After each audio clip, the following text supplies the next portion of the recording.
semuanya. Perkenalkan, nama saya Maria Yunita Uj dengan NIM 2510010018, mahasiswa dari Prodi Ekonomi Pembangunan.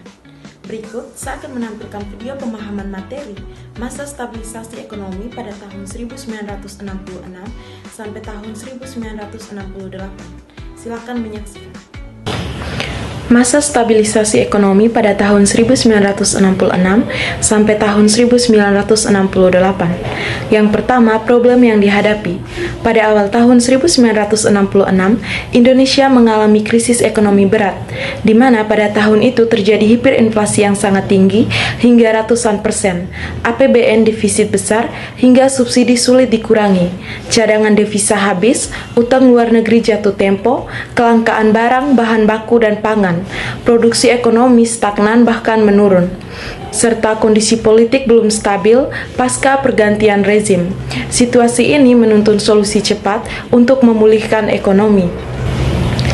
Kedua, menyiapkan kondisi politik, di mana program stabilisasi butuh dukungan politik kuat karena dampaknya berat di jangka pendek dan hasil yang dirasakan terasa di jangka panjang.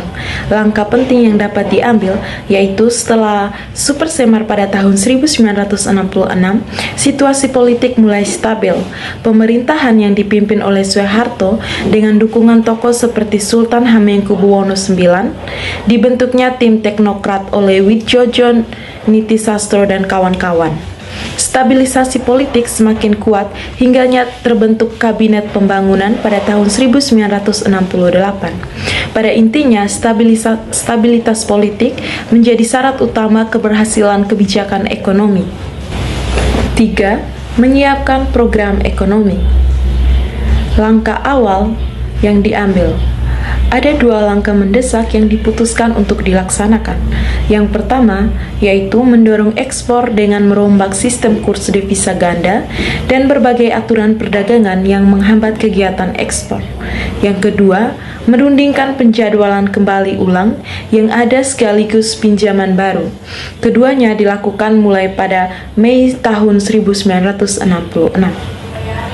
Program stabilisasi ekonomi pada Oktober 1966.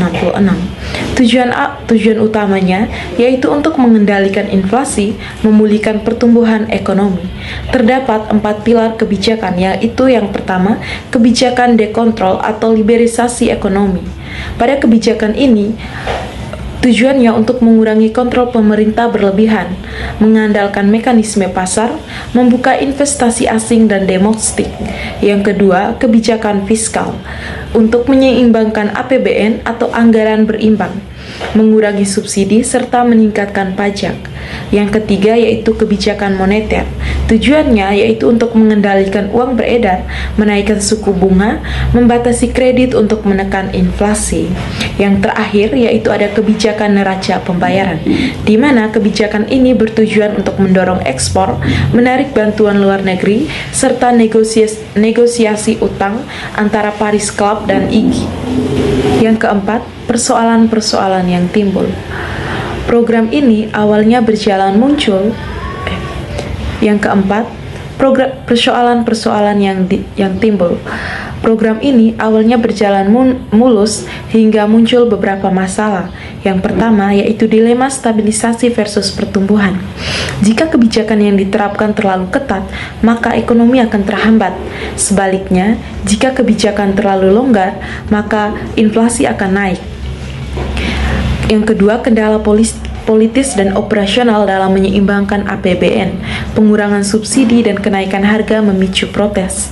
Yang ketiga, spekulasi dan krisis perbankan pada tahun 1967, di mana jika kredit murah, maka akan disalahgunakan untuk spekulasi devisa.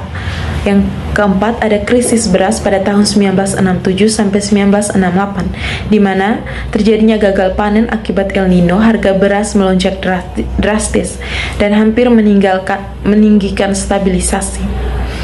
Yang kelima yaitu hasil kebijakan. Program stabilisasi berhasil, di mana inflasi turun drastis.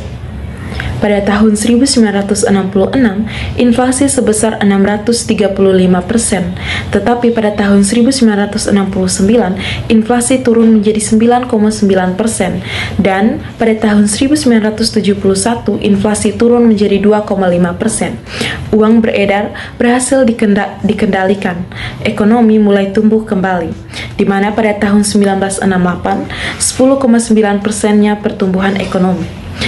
Titik balik terjadi sekitar 1968, di mana saat inflasi mulai terkendali.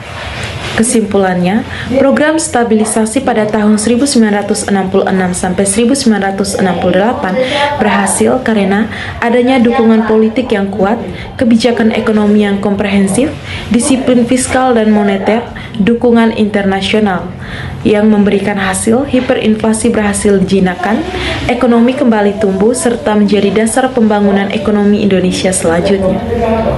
Sekian pemaparan materi dari saya.